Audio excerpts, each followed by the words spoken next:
Give an opening statement about 18 or 19 minutes. He's taken a couple of questions now. You might all be wondering, remember we told you this was not a pre-screened crowd, that these people were to come in there, and the White House said they expected people to come in and sometimes maybe yell and shout a little bit. We've not seen that. We've seen a very friendly crowd here so far. Of the 1,800 people inside, we were told that 70% of those tickets were kind of given out on a lottery basis and clearly given out through some different Congress people. One of the many concerns that people have is that whole single-payer issue, right? Universal health care, the government run with no choice or competition. Well, back in 2007, candidate Obama spoke in the same city he is in today, and he said, I'm quoting here, I believe that by the end of my first term in office, we will have a universal health care system instituted in this country. That is a commitment that I've made, and it is a commitment I want to be held accountable for. Let's bring in Bill McGurn. He's a columnist for the Wall Street Journal. He's also a vice president here at News Corp, which is our parent company. And Bill, I mean, first of all, I want to get your opinion on the crowd here, because it seemed like very friendly surroundings. Yeah, well, I mean, in fairness to President Obama, I think all White Houses try to maintain a friendly crowd. I don't know the mechanics of the distribution, but no White House wants to let a president go into a crowd that is really no holds barred. But there's got to be a happy medium, right? I mean, this was kind of like, we've seen these town halls, we've seen this yelling, we've seen this screaming, right. And all of a sudden the president holds a town hall, and it looks like it could be a campaign stop. Right, and that's fair enough to point out. I mean, I think the larger issue is the president is trying to recapture control of the debate over health care. Right. And when you're selling this issue, especially this is his signature issue, there is no better spokesman than the President of the United States for it. So he has to be out there doing it. They're trying to control the environment and keep it friendly, because he's having a tough time on it. And we notice one thing, he's already shifted. It's no longer health care reform, it's health insurance reform. Though he did say health care reform at one point in time. At one point, right. Yep. But he's ratcheting down. I mean, this is an effort to regain control of a debate that they think has gotten out of hand, and it's clearly putting them in a problem. Look, they have a majority in both houses of Congress. Should be easy for them to pass it if they want to, but they're obviously having problems. On the heels of Nancy Pelosi and, calling some of these protesters un-American, in his Saturday radio address, I mean, he himself characterized opponents as defenders of the status quo, spreading misleading information, outlandish rumors. Are you surprised at the tone that he himself has taken, not letting sort of the arms of his administration do it for him? I am surprised. That kind of language, defenders of the status, it's not very presidential, and to me it suggests someone losing control of a debate this way. I mean, you have to answer the questions that they have. Of course, all presidents want to characterize themselves one way and their opponents another way. But I think the rhetoric has been a little heated, especially when you couple that with the Linda Douglas thing about fishy emails and the new website and we're going to punch back twice as hard. And granted, we've only seen a couple questions here, and as Trace mentioned, it seems to be a somewhat tame audience.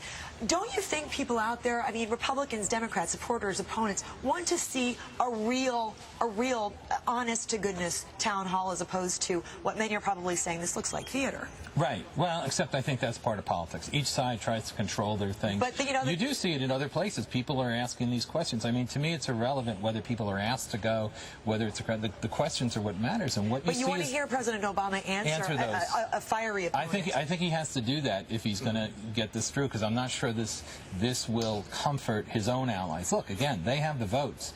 They could do it. The reason they're not doing it is Democrats are uncomfortable with where this is going and putting themselves on President Obama's train. And just for the edification of our audience, if you want to continue watching the town hall with the president, you can go to foxnews.com. They are streaming this live and will do so throughout the remainder of the town hall. The president, Bill McGurn, says that he's got the American Medical Association on board, the American Nurses Association on board. What he doesn't have, it seems like, according to polls, is the American people on board. Yeah, I think that people are looking at the healthcare debate through the eyes of the stimulus. I think one of the miscalculations he made was spending so much money on the stimulus, and then when the Republicans didn't go along, they seemed to label it a tax and spend bill. Right. So now things are looking very different. They're looking at healthcare through that prism.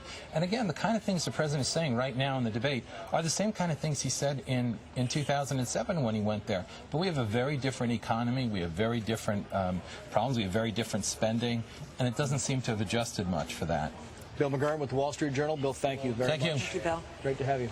Well, Tucker Carlson is a senior fellow at the Cato Institute. He's also a Fox News contributor. Alicia Menendez is a Democratic political consultant and a former political outreach manager for Rock the Vote. Let's also bring in Stephen Hayes. He's still with us. He's a senior writer for the Weekly Standard and a Fox News contributor. And I guess to you first, Tucker, the same question I asked Bill. I mean, this was supposed to be, was kind of billed as, hey, we're going to get down to the nitty-gritty. It's going to be a town hall. Everybody's welcome. We've seen these things, the screaming and yelling over the past several weeks, and yet we have this town hall given to us that looks very, very friendly indeed. Yeah, I mean, Bill McGurn is right. All presidents try to manage the audience, or their staff tries to manage the audience, and all presidents lie about it. This one clearly is following in that grand tradition. There is no way that this was not a screened audience. I'd bet my car on it. That's not a cross-section of the American people.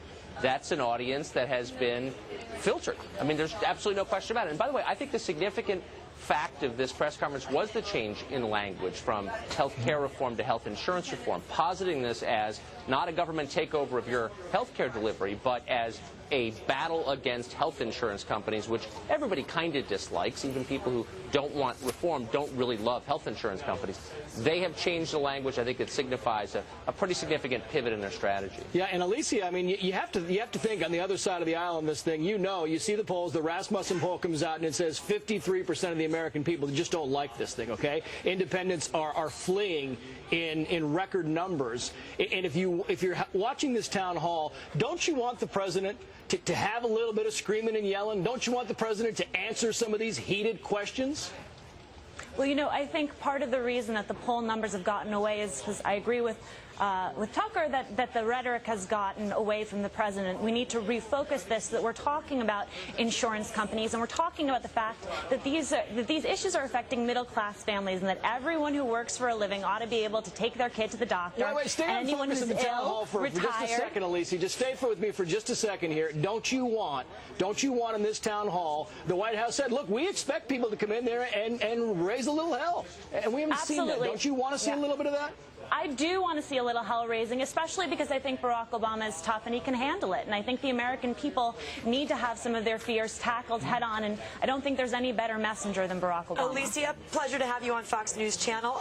You just said that it's the message, the rhetoric has gotten away from President Obama. Do you think, I mean, again, we just talked with Bill McGurn just a second ago about the president's Saturday radio address, where he's accusing people who are against this health care plan, defenders of the status quo, misleading information, outlandish rumors. I mean, the rhetoric is coming from him. Don't you think? I mean, in part, I think it's a reaction to the fact that there are a lot of rumors, there are a lot of lies out there, and I think it is the role of the president to now step forward and tackle those. So regardless of who started it, I think the White House has taken this moment to regroup and really speak to the American people, which is what they should do. And Tucker, honestly, his supporters have been saying, the dissenters are hired pawns, they're hired guns. But let's face it, from both sides of the aisle, Republicans and Democrats, this is what you do. This is politics. It's the dirty little secret in politics.